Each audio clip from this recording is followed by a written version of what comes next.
Hey, what is up, YouTube? Of course, I get a phone call. Today, we'll be doing tier lists for 2Pac's, all his albums according to Wikipedia, except for the mix, the mix type albums, all commercial albums, and then we got a couple greatest hits, and then the poetry albums because they for some reason that counts as an album. I don't know. We'll try to do it. I'm gonna try to go in best order as I can. I'm pretty sure I can get most of these right. I'm like a big 2Pac fan. If you know me, you already know. We'll start with 2Pacalypse Now. A through F, Common Sense. A is great. You passed. Flying Colors. F is I wasn't feeling it. So we're gonna start with 2Pacalypse Now. It's his debut album, 1991. I'm gonna put it as a D. Wasn't my favorite.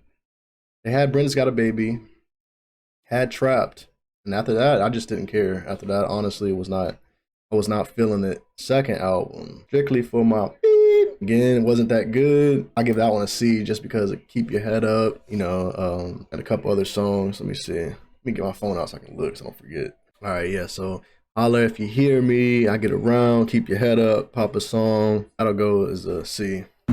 Thug Life, I got two by accident. Can't delete it. I really did not feel it, but it's not the worst, so I'm gonna give it a D. It was more like a group album.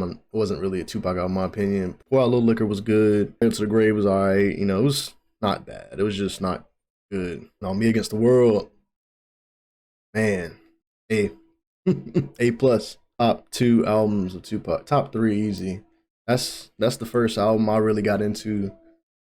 I heard Dear Mama for the first time. It changed my life, man. Like I loved it. That CD I can play from start to finish. Dear Mama, So Many Tears, Temptation, Old School. I mean, it's just If I Die Tonight, like so many. It's just so many songs, bro. Like that's the one. Even 2Pac said, while he was alive, that was his favorite album at that point. All Eyes on Me, A. That's first hip hop double album.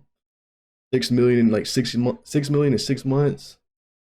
Just got out of prison, killing the rap game. First album on Death Row, classic. Two classics back to back. This is when Pac took over, in my opinion. Like when Biggie came out, that's the difference between Biggie and Pac. Like I love 2Pac more than I like Biggie. I like both of them, but I love 2Pac and I like Biggie. 2Pac came out in '91, mainstream. He didn't really get hot, in my opinion. I mean, 93 was good for him for Strictly, that CD was good because Keep Your Head Up. He was not bad. He just wasn't like GOAT tier, classifications at that time. Because he came out in 91, by like 95, not when Me Against the World came out, he's in prison, it just pushed him to a new level. 96, he had All Eyes on Me, that was it. Biggie came out in 94 with Ready to Die.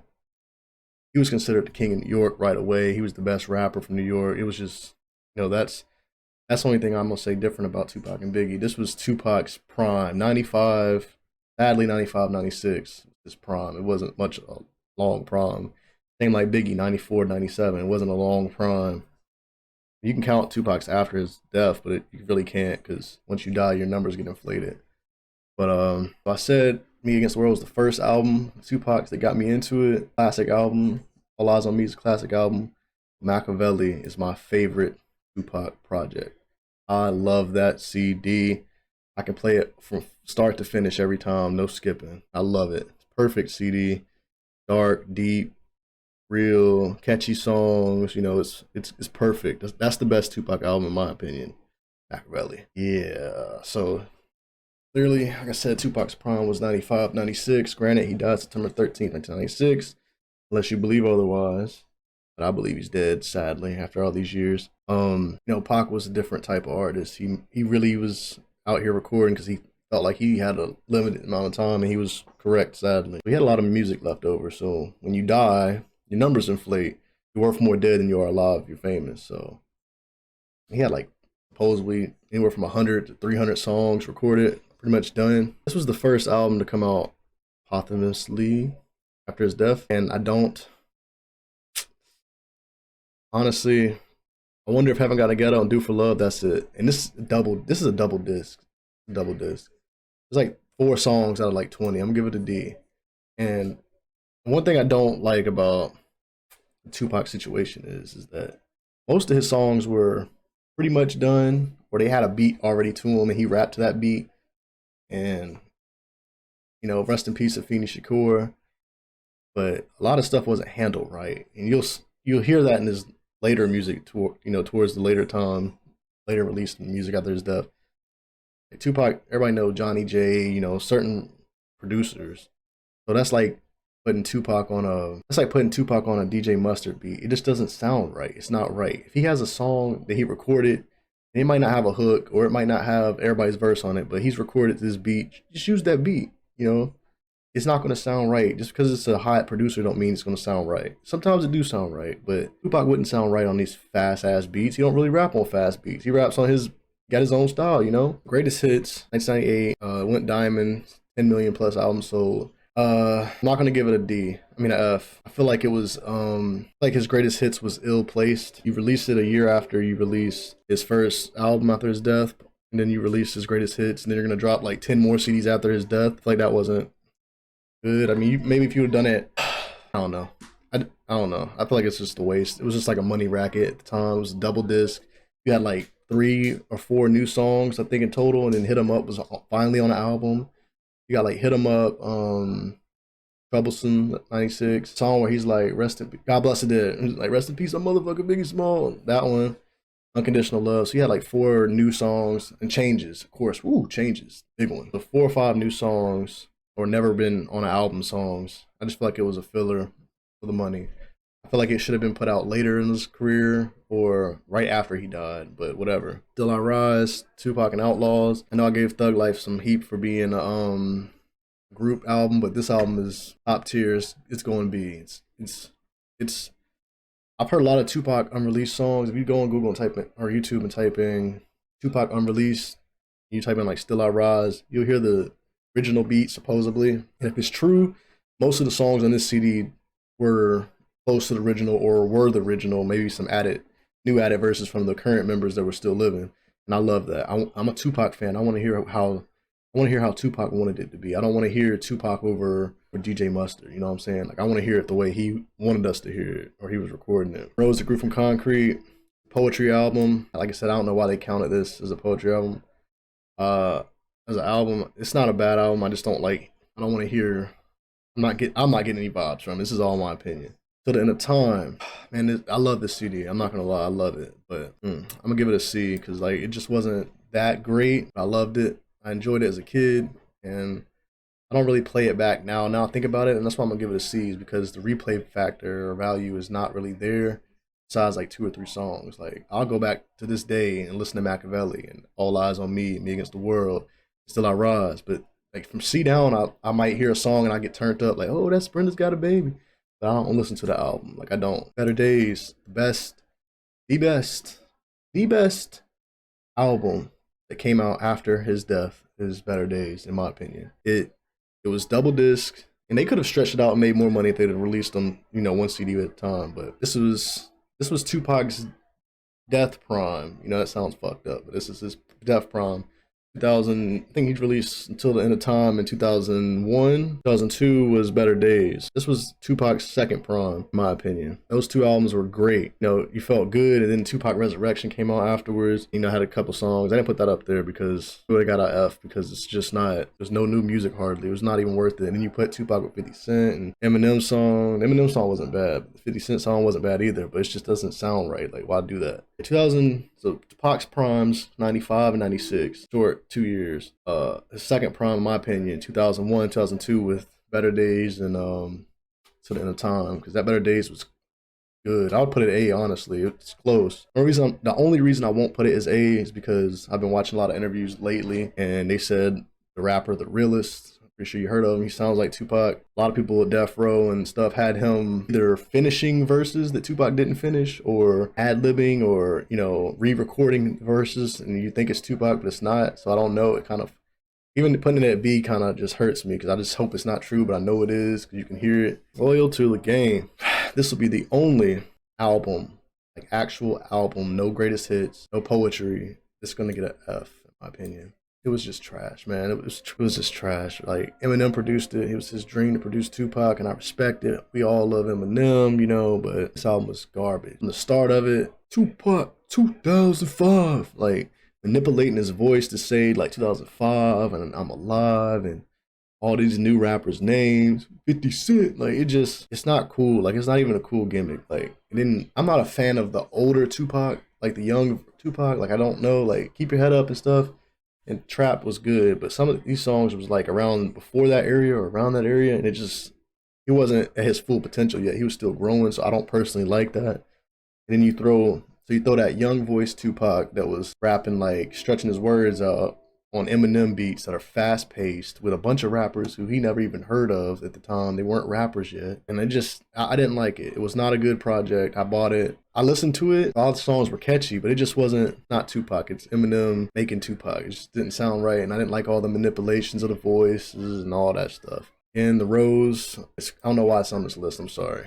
Like, it's nothing bad against it. I like the poetry. I just don't want to hear that. Like, it's not what I want to. I'm not going to buy it. I never owned it. Pac's Life. Remember 2006, because like Tupac was releasing music like every year after he died. And then, so 2006 came, it was normal. I never thought it was going to be the last Tupac album. So far, to this day, this was the last actual album. Not like greatest hits or anything. It was the actual last album with new material. It wasn't bad. Like I said, once again, a lot of these songs were just Tupac rapping with people that obviously he never met, and it just doesn't sound right. You know, it's like the Biggie duets. It was just, why? Like, I know you're just trying to make money, but we don't want that. We want to hear Tupac. We want to hear the way he recorded it. You know, we don't want to hear him over all these new producers, whether they're good or not. We don't want to hear it personally. If you're a real OG Tupac fan, you know, they didn't really care, but it wasn't as bad as some of the other ones. So I'm gonna give it a C. Actually, no, I'm gonna give it a D. I'm gonna give it a D. I'm so close to giving it an F. And the only reason I want to give it an F is because they took songs like the CD was like 13 songs, I think 12 or 13. Like 4 of them were the same song. Like you had Pac's Life, then you have Pac's Life remix. Didn't even change Pac's verse. We've heard the freestyle we've heard the Pac's Life original song. If you look it up, it's more than one verse. So they used the same verse twice, which is stupid. We want to hear more Tupac, less of T.I. and whoever else was on the song. And then they had the song with Keisha Cole, Play Your Cards Right, female version. Again, they use his verse twice. We don't want to hear everybody else. We want to hear Tupac. It's a Tupac album. This ain't Tupac and Friends. It's Tupac. You hear him on the Keisha Cole version, which is way better than the male's version with Ludacris. They don't give us new verses. It just sounds, it's bad. Like, there's a couple good songs. As soon as I Get Home, that was hard. You know, song with Yaki Gaddafi, that was hard. All right, Thug Life. I want to say Thug was that's the first one. I'm gonna give that one a D, just because it had the Dear Mama remix. Had a couple new songs. The other one I'm gonna give it F. Again, cash grabs. What was the purpose of dropping Greatest Hits in 1998? It did 10 million, double disc. It was great. It's like, ooh, 10 million, one of the best selling rap albums of all time. And then 2007 it came out. You waited almost 10 years later, after you already dropped the Greatest Hits, drop another Greatest Hits. It had a couple new songs on it, granted. You couldn't just threw them in somewhere else. Like, those, you're letting people know those were throwaway songs. Then, like I said, Dear Mama remix with Anthony Hamilton. It sounds good. Anthony Hamilton did a good job. Didn't need a remix. Classic song. Why would you remix Dear Mama? You think of Tupac, that's one of the first songs you should think of next to California Love. And, you know, like Dear Mama. Like, what? Yeah, I don't know. They were after money, I guess. I don't know. I feel like they did Tupac's music dirty, honestly. And that started the trend for a lot of these new rappers. You know, this dead, their families are just doing whatever they want, not respecting the way they would have done it. But yeah, as you can see, I got Me Against the World, All Eyes on Me, and Machiavelli as A, top tier, best albums. That's his best 3 albums in my opinion. B, I got Still I Rise with the Outlaws and Better Days, posthumously released, but those are 2 of his best albums after he's died, for sure. Strictly for my B, and until the end of time, I put them at C. They were good.